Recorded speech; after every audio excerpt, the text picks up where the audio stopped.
Premier voyage. Cyril Ferraud n'avait jamais rien laissé filtrer de sa vie privée et pourtant, cette fois-ci, tout change, car ce que vous allez découvrir dépasse toutes les attentes et commence par une décision inattendue un matin d'été, alors que les projecteurs des plateaux s'éteignent doucement pour laisser place au silence. Cyril prend la main de sa femme, une femme dont personne ne soupçonnait l'existence, jusqu'à ce jour, et dans l'autre bras, leur fils Tim, un petit garçon, au regard vif et mystérieux, et tous les trois s'éclipsent loin des caméras en direction de l'Allemagne. Mais ce n'est pas un simple voyage touristique. Non, ce périple cache bien plus qu'une escapade familiale, car derrière cette destination se cache un secret enfoui depuis des années, un lien invisible entre Cyril et un passé qu'il avait soigneusement enterré. Pourquoi l'Allemagne? Pourquoi maintenant? Pourquoi cette soudaine volonté de partir avec sa famille, sans prévenir personne? Tout commence dans un vieux carnet retrouvé dans une malle appartenant à son grand-père. Un carnet jauni par le temps, dans lequel une page en particulier attire son attention. Une adresse à Munich, des coordonnées précises et une phrase écrite à la hâte « Ne jamais oublier ce que j'ai vu là-bas ». Cyril, interloqué, n'en parle à personne, mais décide sur le champ de se rendre sur place. Persuadé que quelque chose d'important l'attend en chemin, il filme discrètement des morceaux de ce périple des instants, volés entre deux gares, entre deux silences, et c'est là que tout bascule, une rencontre dans un petit village bavarois. Un homme âgé qui semble reconnaître Cyril avant même qu'il ne dise un mot. Un regard qui en dit long, une vérité sur ses origines qui va tout changer. Ce premier voyage devient alors une quête, une aventure, aux frontières du réel, où les réponses qu'il croyait trouver laissent place à d'autres questions bien plus troublantes. Et ce que cet homme lui révèle va faire trembler les fondations de tout ce qu'il pensait savoir sur lui-même, sur son nom, sur sa famille. Le visage de sa femme se fige, l'innocence de Tim vacille, et Cyril comprend qu'il est au seuil d'une révélation capable de bouleverser leur avenir à jamais. Vous ne verrez plus jamais Cyril Ferraud de la même manière. Après ce voyage, suivez cette histoire, jusqu'au bout, car ce n'est que le début d'un récit que personne n'aurait pu imaginer. Abonnez-vous pour découvrir ce que personne n'a encore osé raconter. À peine arrivé à Munich, Cyril Ferraud se rend à l'adresse inscrite dans le vieux carnet, un immeuble ancien aux volets verts défraîchis, où une femme âgée l'accueille sans poser de questions, comme si elle l'attendait depuis toujours. Elle le conduit dans une pièce minuscule, tapissée de photos noires et blancs. Et là, sur un cliché jauni, Cyril reconnaît un homme qui lui ressemble trait pour trait, mais il n'est pas seul sur cette photo. Une femme tenant un enfant qui porte une petite médaille identique à celle que Tim a reçue à sa naissance, sans que Cyril ne sache d'où elle venait. Le choc est brutal, cette femme lui annonce calmement que cet homme est son véritable grand-père. Un officier français disparu pendant la guerre et soupçonné d'avoir changé d'identité après une trahison retentissante, resté classé secrète défense pendant plus de 70 ans, le sang de Cyril se glace. Il comprend qu'une partie de son histoire familiale a été volontairement effacée pour protéger l'honneur d'un nom. Un nom qu'il a toujours porté sans savoir qu'il cachait une trahison militaire aux conséquences géopolitiques inimaginables. Mais ce n'est pas tout. La femme lui remet une enveloppe cachetée avec un symbole inconnu dessus. Un cercle rouge traversé par une flèche noire. Elle lui dit de ne jamais l'ouvrir. Ici, mais d'attendre d'être seul, loin de toute oreille. Indiscrète, Cyril obéit et décide de quitter Munich précipitamment. Il part avec sa famille vers le sud de l'Allemagne, dans une région boisée, isolée et mystérieuse, où il espère comprendre le sens de cette enveloppe. Là, il découvre dans une petite auberge une lettre manuscrite que l'aubergiste affirme avoir reçue des années plus tôt, avec l'instruction de la remettre à un homme blond, accompagné d'une femme et d'un enfant. Aux yeux clairs, les mains de Cyril tremblent en la lisant, car elle semble avoir été écrite par son propre père bien avant sa naissance. Ce document révèle que la famille Ferraud aurait été mêlée à un programme d'expérimentation génétique mené en secret entre la France et l'Allemagne. Dans les années 50, un programme visant à créer une lignée d'enfants dotés de capacités cognitives avancées. Cyril se souvient alors de son enfance étrange, de ses souvenirs, qu'il pensait rêver des langues, qu'il comprenait sans les avoir apprises, et de cette mémoire visuelle, exceptionnelle qu'il a toujours distinguée, cette lettre change tout. Elle évoque un centre caché dans les Alpes où tout aurait commencé, Cyril s'y rend, malgré les avertissements, et ce qu'il y trouve dépasse l'imaginable, un bâtiment en ruine gardé par des caméras encore actives. Une porte blindée, et derrière cette porte, une pièce remplie de fioles de documents classifiés. Et surtout, une série de vidéos dans lesquelles il découvre des enfants ressemblant étrangement à Tim, mais filmés il y a plus de 50 ans. Les vidéos montrent des expériences troublantes sur le langage, la télépathie, la manipulation mentale. Cyril comprend alors que Tim n'est pas un enfant ordinaire, qu'il est peut-être le résultat d'un programme relancé en secret par des survivants de ce projet. Il se sent trahi, manipulé, utilisé, et réalise que sa femme en savait bien plus qu'elle ne l'a jamais avoué.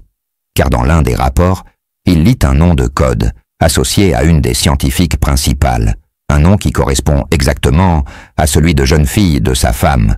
Il l'affronte, elle nie d'abord puis fond en larmes, en avouant que leur rencontre n'était pas due au hasard, qu'elle avait été envoyée pour surveiller l'éveil de certaines capacités chez Cyril, puis chez son futur enfant.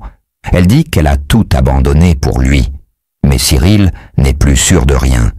Et alors qu'il s'apprête à quitter cette installation, un message vocal retentit dans la pièce. Un message en français, avec son prénom et un ordre clair de revenir immédiatement à Paris pour un entretien avec une cellule gouvernementale secrète. Il refuse d'abord, mais une alerte sur son téléphone l'informe que sa mère vient d'être admise à l'hôpital dans un état critique. Comme par hasard, il comprend que le compte à rebours a commencé, qu'il n'est plus libre de ses mouvements, et que ce voyage n'était pas une fuite, mais un piège tendu depuis des années. Alors que la nuit tombe et que sa famille dort dans la voiture, Cyril décide de changer d'identité, de fuir à travers les forêts, en Allemagne de l'Est, en laissant tout derrière lui, mais il ne sait pas qu'un drone le suit à la trace, que ses moindres gestes sont analysés par une IA militaire, et que son fils Tim est au centre d'un jeu de pouvoir mondial, impliquant plusieurs gouvernements des multinationales et un réseau clandestin qui voit en lui le prochain maillon d'une évolution humaine contrôlée, dans la forêt frontalière entre l'Allemagne et la République tchèque. Cyril Ferraud avance seul sous une pluie battante, son visage couvert de boue et de sueur, tandis que dans son sac à dos, il garde précieusement une clé USB cryptée trouvée dans la doublure du manteau de son père adoptif, décédé récemment dans des circonstances troubles.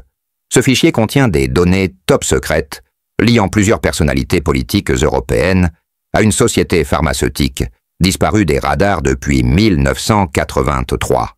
Une organisation appelée Helix Human Project, un groupe occulte qui aurait financé des programmes de manipulation génétique sous couvert de recherche médicale, humanitaire.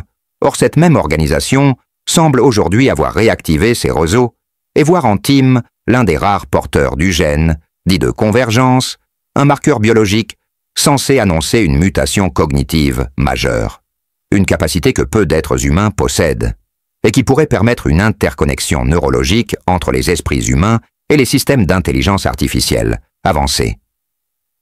Cyril se rend alors compte que son fils est convoité, non pas pour ce qu'il est, mais pour ce qu'il pourrait devenir, une interface vivante, une passerelle entre le biologique et le numérique. Et pire encore, il découvre que depuis des mois, des échantillons biologiques ont été prélevés sur Tim, à son insu pendant des consultations médicales déguisées en simple contrôle de routine. Un ancien médecin aujourd'hui en fuite lui transmet un rapport glaçant, confirmant que la structure de l'ADN de Tim présente une instabilité volontairement introduite, ce qui signifie qu'un processus de transformation a déjà commencé sans qu'il ne le sache, ni qu'il ait pu le stopper. Le corps de l'enfant s'adapte déjà à une hybridation annoncée. Mais personne ne sait jusqu'où cela ira.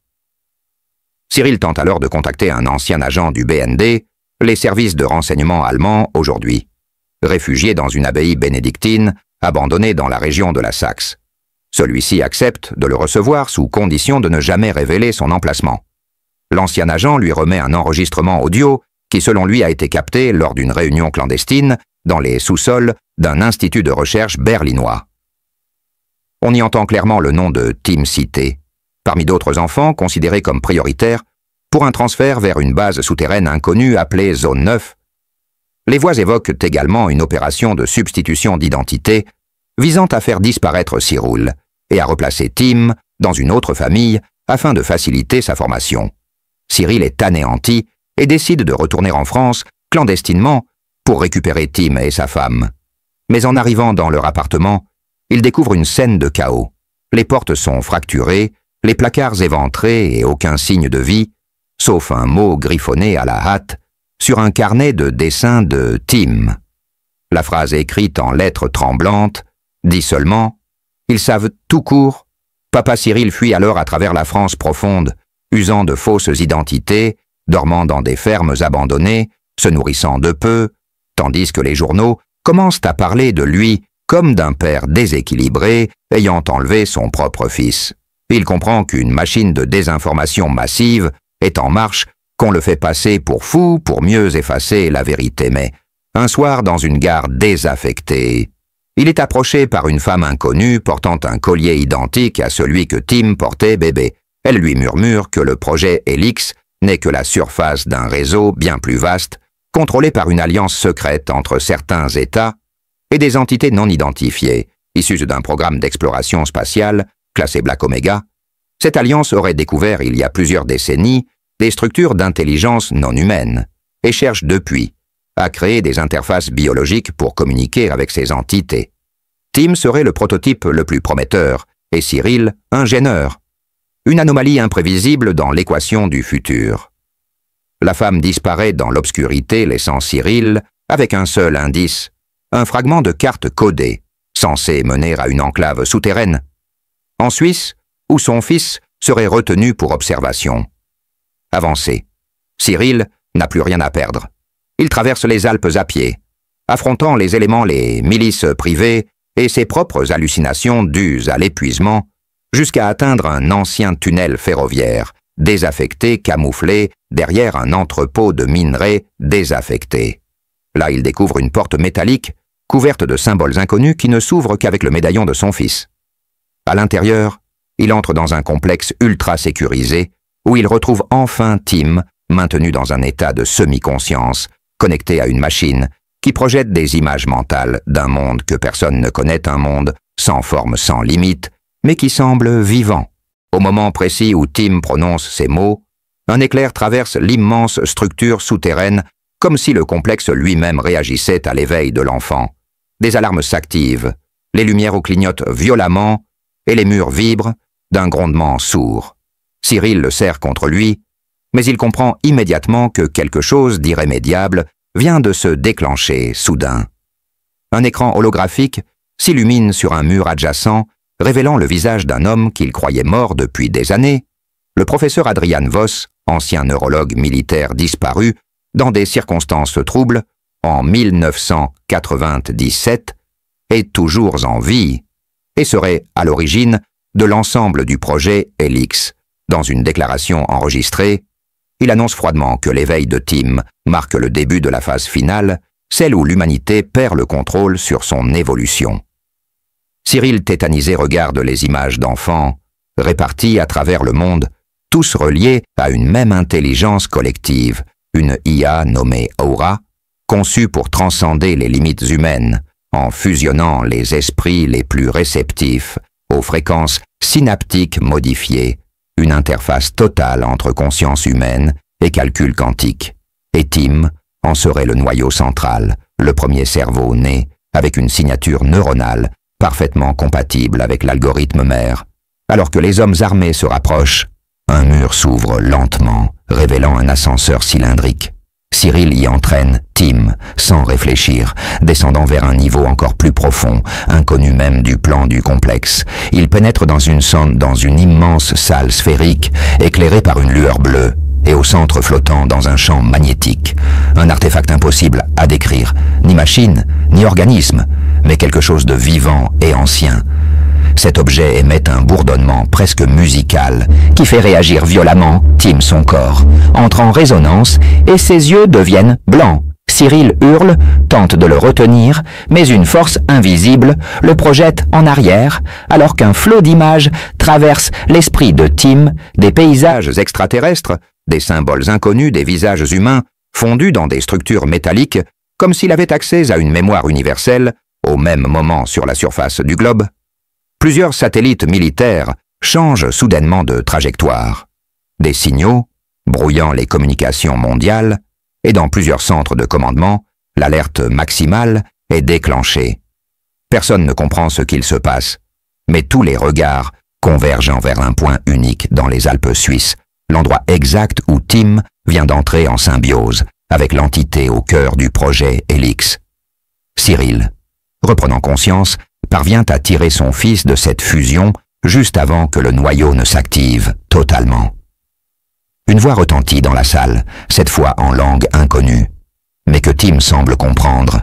Il dit simplement « Il voulait une passerelle, j'en suis devenu la clé, mais j'ai fermé la porte, pour toujours. » Ils remontent à la surface mais découvrent un paysage métamorphosé. Les arbres sont comme recouverts d'une fine pellicule métallique. L'air vibre d'une fréquence étrange et les oiseaux tombent du ciel. Comme attiré par une gravité inversée, le monde commence lentement à changer. Cyril reçoit un message sur son téléphone, bien que celui-ci soit hors réseau. Le message ne contient qu'un mot, retournez-le. Ministère te protège. Et il comprend qu'il est traqué, que ceux qui ont déclenché ce programme ne l'abandonneront jamais. Alors il fuit avec Tim et trouve refuge dans une communauté isolée au nord de la Finlande. Une ancienne base de surveillance transformée en sanctuaire pour anciens chercheurs repentis. Là, un homme aveugle leur apprend que le phénomène déclenché par Tim est irréversible, qu'il a altéré la fréquence vibratoire de certaines zones terrestres et que de nouveaux enfants sont nés depuis, avec des marqueurs génétiques similaires. Un nouveau cycle a commencé, mais Tim refuse de devenir leur messie.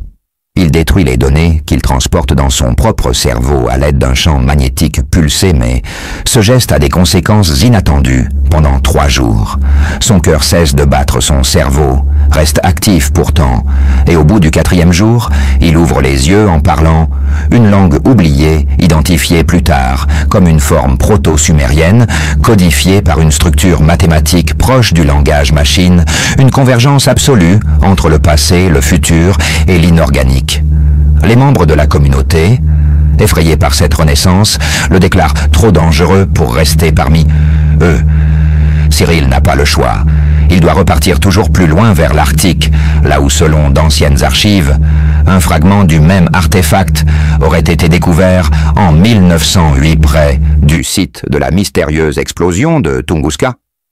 Ce lieu serait un point d'origine, une zone d'ancrage où la structure du monde physique aurait été perforée. Il y emmène Tim, avec l'espoir fou d'inverser l'effet de l'artefact, de le renvoyer là d'où il vient, ou au moins d'éradiquer le lien qui les unit.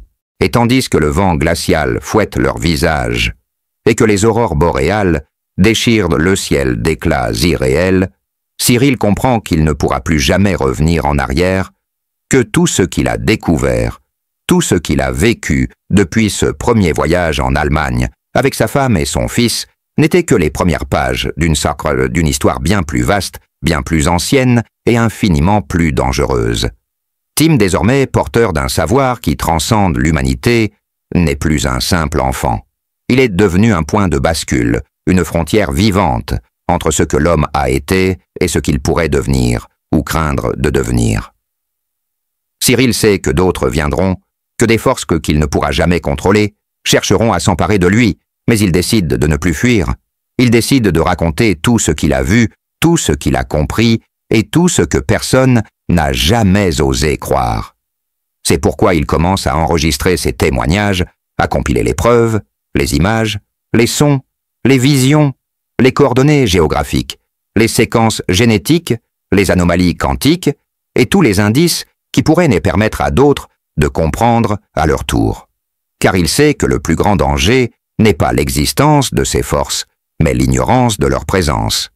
Si vous avez été bouleversé par cette histoire, si vous sentez au fond de vous que certaines vérités ne doivent plus rester dans l'ombre, si vous pensez que la réalité dépasse parfois la fiction, alors abonnez-vous à cette chaîne car ce n'est que le début. Ce que vous venez d'entendre n'est qu'un fragment de ce qui se trame dans l'obscurité. Et chaque semaine, nous vous révélerons un nouveau chapitre des secrets de Cyril et de Tim, des documents classés X, des enregistrements sonores, inédits, des images satellites censurées et des témoignages d'anciens agents, aujourd'hui disparus. Rejoignez cette quête de vérité. Partagez cette vidéo avec ceux qui osent encore poser des questions et préparez-vous car la prochaine révélation pourrait bien changer à jamais votre vision du monde. Abonnez-vous, activez la cloche et restez connectés car l'éveil ne fait que commencer. ChatGPT cède, car là où s'arrête le silence, commence la vérité. Une vérité qui dérange, une vérité que certains veulent enterrer à jamais, mais que nous allons exhumer pièce par pièce, mot après mot, image après image. Car Cyril n'est plus seul, et Tim n'est plus une cible. Il est devenu une énigme, une preuve vivante que l'humanité touche à une frontière invisible entre l'ancien et le futur, entre la science et l'inexplicable, et chaque abonné à cette chaîne devient un éclaireur, un veilleur, un témoin actif de cette traversée vers l'inconnu.